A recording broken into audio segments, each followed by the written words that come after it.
کہیں دور ایک خوبصورت ریاست میں ایک دانا اور انصاف پسند بادشاہ حکومت کرتا تھا جس کا نام شاہ عالم تھا۔ شاہ عالم کی کوئی اولاد نہیں تھی اور وہ اپنی سلطنت کسی قابل اور دیانتدار شخص کے حوالے کرنا چاہتا تھا۔ اس کا وزیر عدیل بہت قابل اور ایماندار تھا۔ شاہ عالم عدیل کو اپنی سلطنت سونپنا چاہتا تھا مگر درباری عدیل سے حسد کرتے تھے اور انہوں نے رعایا کو بھی عدیل کے خلاف کر دیا۔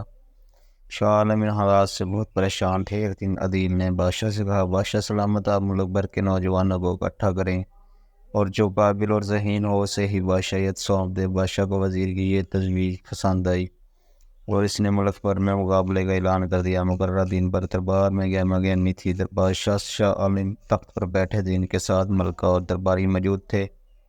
دربار میں سینکڑوں نوجوان جمع تھے۔ ایک بوڑھا حکیم بھی تھا جو ان نوجوان کا امتحان لے رہا تھا۔ بوڑھے حکیم نے پہلا سوال کیا، جب ہم دروازے کو کھولتے ہیں یا بند کرتے ہیں تو اس سے آواز کیوں آتی ہے؟ دربار خاموشی چھا گئی۔ پھر ایک نوجوان آگے بڑھا اور بولا، دراصل دروازے سے آواز اس لیے آتی ہے کہ دروازے کے پتے آپس میں رگڑ کھاتے ہیں۔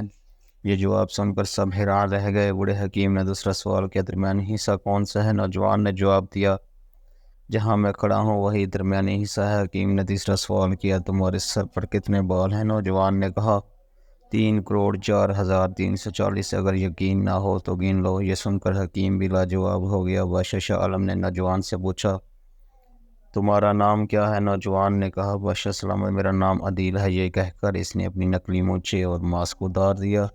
یہ دیکھ کر تمام درباری حیران رہ گئے۔ بادشاہ نے اعلان کیا، یہی نوجوان ہماری سلطنت کا حقدار ہے۔ رعایا بھی عدیل کی دانشمندی اور شجاعت سے متاثر ہو کر اس کی حمایت کرنے لگی۔ جب شاہ عالم کا انتقال ہوا تو عدیل کو بادشاہ تسلیم کر لیا گیا اور اس نے انصاف اور حکمت سے سلطنت کو ترقی دی۔ یوں عدیل کی عقل مندی اور دیانتداری کی وجہ سے ریاست میں پھر سے امن اور خوشحالی آ گئی۔